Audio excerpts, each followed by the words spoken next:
Hello friends, welcome back to my channel.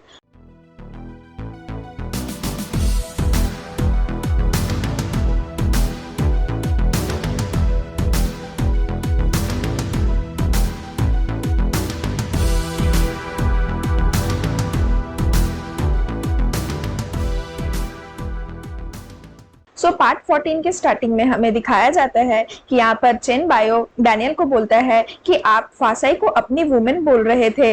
ऐसा उसने क्या कर दिया कि आप उसे इतना लाइक करने लग गए हैं और आप बहुत ज्यादा जेलस भी फील कर रहे थे, है ना बॉस। उसके बाद चेन बायो बोलता है कि मैंने आपको आज से पहले इतना खुश कभी नहीं देखा, लगता है मुझे फासाई को थैंक्स बोलना पड़ेगा। तो डैनियल बोलता है कि बातें बंद करो और जाके कार रेडी करो, मुझे हांगकांग जाना है। उसके बाद हमें सीन में दिखाया जाता है कि डैनियल हांगकांग आता है अपने मम्मी पापा के घर और उसकी मम्मी उसे हक करती है और बोलती है कि तुम तो थाईलैंड बहुत ही कम टाइम के लिए गए थे, बट तुम बहुत ज्यादा खुश दिख रहे हो, तुम्हें थाईलैंड परमानेंटली शिफ्ट हो जाना चाहिए। तो डैनियल बोलता है अच्छा, अगर आप इस तरह की बातें करेंगे तो मैं अपसेट हो जाऊंगा। उसके बाद उसकी मम्मी बोलती है कि तुम बहुत जल्दी थाईलैंड से वापस आ गए, कुछ काम था क्या? तो डैनियल बोलता है कि मैं यहाँ पर फासाई के लिए कुछ काम करने के लिए आया हूँ। तभी उसके पापा आते हैं डैनियल को और बोलते हैं कि लगता है वो लड़की तुम्हारे खून खून में बस गई है, हमेशा तुम उसी का नाम लेते रहते हो और तुम लगता है घर आना भी भूल चुके हो। तो उसकी मम्मी बोलती है कि आप इस तरह से उसे मत बोलिए, उसे थाईलैंड में बहुत सारे काम है, वो कंपनी का भी तो काम संभाल रहा है ना। तो उसके पापा बोलते हैं कि तुम भूलो मत, तुम गोल्डन ड्रैगन गैंग के लीडर हो, तो तुम्हें उसी हिसाब से काम करना चाहिए। तो डैनियल बोलता है मैं अपना बस ड्यूटी कर रहा हूँ। तो उसके पापा बोलते हैं कि डैनियल ये मत भूलो कि हमारे लाइफ में सबसे डेंजरस जो है वो एक औरत ही है। तो डैनियल बोलता है कि फासाई मुझे कभी हर्ट नहीं कर सकती। तो डैनियल के पापा बोलते हैं अच्छा, जैसे बोटान ने तुम्हें कभी हर्ट नहीं किया था उसी तरह। उसके बाद उसके पापा बोलते हैं कि लड़कियों के साथ घूमना बंद करो और उनकी बातों में आना बंद करो। तो डैनियल बोलता है जब तक मैं श्योर नहीं हो जाता कि फासाई थाईलैंड में सेफ है तब तक मैं थाईलैंड में रहूंगा। उसके बाद हमें सीन में दिखाया जाता है कि उसके पापा के साथ ही लोग फा का फोटो लेकर के आते हैं और बोलते हैं कि यही वो लड़की है जिसके वजह से डैनियल को प्रॉब्लम हुआ और वो पुलिस के साथ भी भिड़ गया। उसके बाद हमें सीन में दिखाया जाता है कि यहाँ पर चेनमिंग फा के घर आता है उसकी मम्मी से मिलने के लिए। फा आती है और बोलती है कि चेनमिंग तुम यहाँ पर क्या कर रहे हो? तो फा की मम्मी बोलती है कि वो यहाँ पर तुम्हारे डैड से मिलने के लिए आया था और उसने मेरे दुकान में भी बहुत सारी हेल्प की, मेरे सामान को बिचवाने में। चेनमिंग बोलता है कि मैं तुम्हारी मम्मी के हेल्प कर रहा था, जब तक अंकल बीमार है आंटी क्यों ना थोड़ा बहुत पैसा कमा ले। तो उसकी मम्मी खुश हो जाती है और बोलती है कि तुम एक बहुत अच्छे लड़के हो। उसके बाद हमें सीन में दिखाया जाता है कि यहाँ पर फा आती है और चेनमिंग को उठाकर अपने घर से बाहर ले जाती है और बोलती है कि बोलो अब तुम क्या चाहते हो जो तुम मेरी मम्मी को खुश करने की कोशिश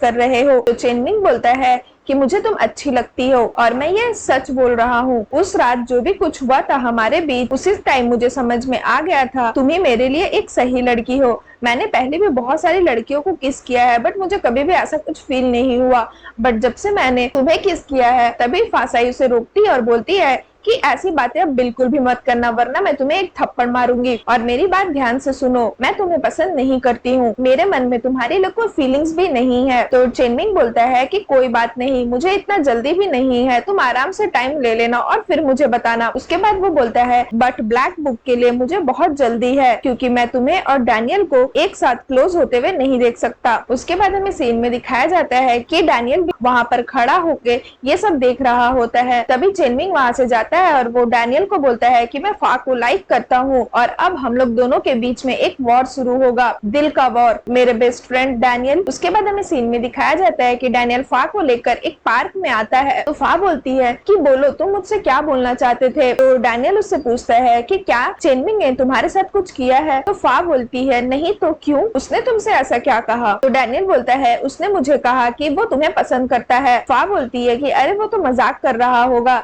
डैनियल बोलता है कि नहीं, वो प्यार को लेकर के कभी मजाक नहीं करता है, मैं उसे अच्छी तरह से जानता हूँ। जब बात बोटान की थी तो उसकी कभी हिम्मत नहीं हुई ये बोलने की कि वो बोटान को लाइक करता है, बट जहाँ तक बात तुम्हारी है उसकी हिम्मत हुई मुझे बोलने की कि वो तुम्हें लाइक करता है। तो फा बोलती है बट मैं तो उसे लाइक नहीं करती ना। उसके बाद वो सैड हो जाती है और बोलती है तुम यहाँ पर बस चेनमिंग के बारे में ही बताने के लिए मुझे यहाँ लेकर आए हो क्या? तो डैनियल बोलता है कि नहीं, मुझे तुम्हें कुछ देना है। उसके बाद वो फा के हाथों में एक ब्रेसलेट पहनाता है जिसमें गोल्डन ड्रैगन गैंग की ही निशानी रहती है और वो बोलता है कि मैं चाहता हूँ कि तुम ये ब्रेसलेट को हमेशा पहन कर रखो, इसे कभी भी उतारना मत, और ये ब्रेसलेट मेरा रिप्रेजेंटेशन है, ये तुम्हें हमेशा प्रोटेक्ट करेगा, इसलिए तुम्हें ये हमेशा पहन कर रखना है। मैं तुम्हें कभी भी अलाउ नहीं करूंगा इसे उतारने का जब तक मैं श्योर नहीं हो जाता कि तुम खतरे से बाहर हो थाईलैंड में। फा खुश हो जाती है और बोलती है कि ठीक है, लेकिन मेरी एक कंडीशन है, मैं बस एक कंडीशन में से हमेशा पहन कर रखूंगी। तो डैनियल बोलता है बोलो तुम्हारी क्या कंडीशन है, मैं तुम्हें सब कुछ देने को तैयार हूँ, बोलो क्या चाहती हो तुम। तो फा बोलती है मैं चाहती हूँ तुम हमारे कंपनी के मैगजीन के लिए मॉडल बनो। उसके बाद हमें सीन में दिखाया जाता है कि डैनियल मान जाता है और यहाँ पे फा का बॉस बहुत ज्यादा खुश हो जाता है और बोलता है फा की वजह से ही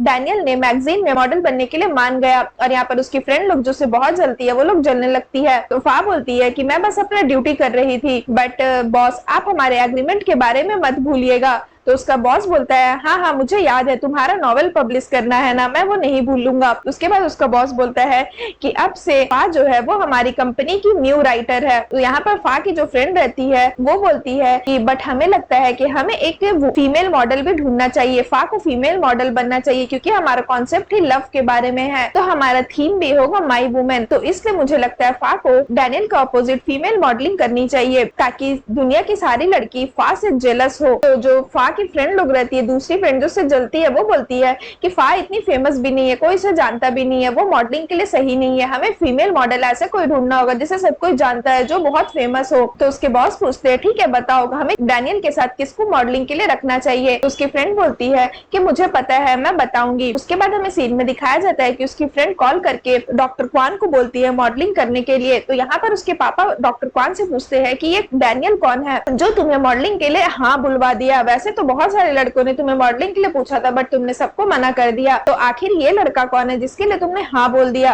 डॉक्टर क्वान बोलती है कि वो हाफ थाई है और हाफ हांगकांग का है और वो एक बहुत बड़े कंपनी का ओनर है, और सबसे इम्पोर्टेंट बात ये है कि वो अभी भी सिंगल है। तो डॉक्टर क्वान के पापा पूछते हैं क्या तुम उसे लाइक करती हो। तो डॉक्टर क्वान बोलती है कि वो इतना परफेक्ट है कि कोई भी उसे लाइक करेगा। तो उसके पापा बोलते हैं अच्छा तो फिर डॉक्टर ईट का क्या होगा। तो डॉक्टर क्वान बोलती है कि आपने ही मुझे बोला है ना कि हमें अपनी लाइफ के लिए सबसे बेस्ट चीज ढूंढना चाहिए। तो उसके पापा बोलते हैं बट प्यार को लेकर के तुम किसी को धोखा नहीं दे सकती। तो डॉक्टर क्वान बोलती है कि मैं अभी शादीशुदा तो नहीं हूँ, तो अभी मुझे हक है कि मैं अपने पसंद का लड़का चुन सकूं। उसके पापा बोलते हैं अच्छा तो तुम्हें ये श्योर कैसे हो कि उसकी गर्लफ्रेंड नहीं होगी। तो डॉक्टर क्वान बोलती है कि अगर मैं उसकी गर्लफ्रेंड से बेटर होंगी तो उसे मुझे ही चूज करना पड़ेगा। उसके बाद हमें सीन में दिखाया जाता है कि सभी कोई मॉडलिंग के लिए लोकेशन पर पहुंच जाते हैं और बहुत खुश रहते हैं। और यहाँ पर फा अपने घर से उसकी मम्मी राइस बनाकर लाती है तो वो सबको बांट रही होती है। तभी वहां पर डॉक्टर क्वान आती है। उसकी जो फ्रेंड लोग रहती है जो बहुत जेलस रहती है वो लोग उसे देख के बहुत खुश हो जाती है और बोलती है कि डॉक्टर क्वान आ गई, वाह ये कितनी सुंदर लग रही है, आप ही हमारी फ्यूचर मॉडल के लिए सूट करती हो।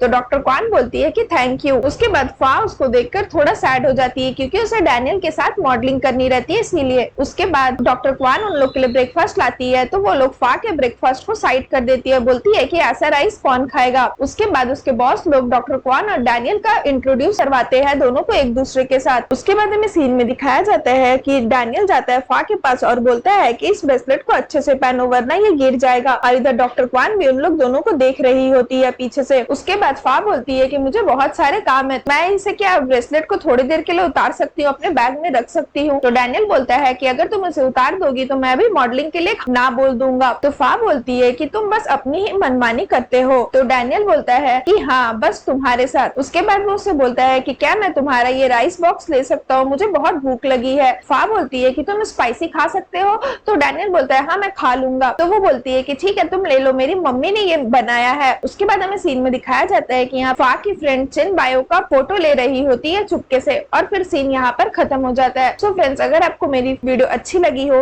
तो प्लीज मेरी वीडियो को लाइक करिएगा, मेरे चैनल को सब्सक्राइब करिएगा। मैं इसका नेक्स्ट एपिसोड बहुत ही जल्द लेकर आऊंगी जो बहुत ज्यादा इंटरेस्टिंग होने वाला है, तो उसके लिए वेट करिएगा। सो फ्रेंड्स आज के लिए बाय बाय, मिलते हैं फिर से एक न्यू वीडियो के साथ।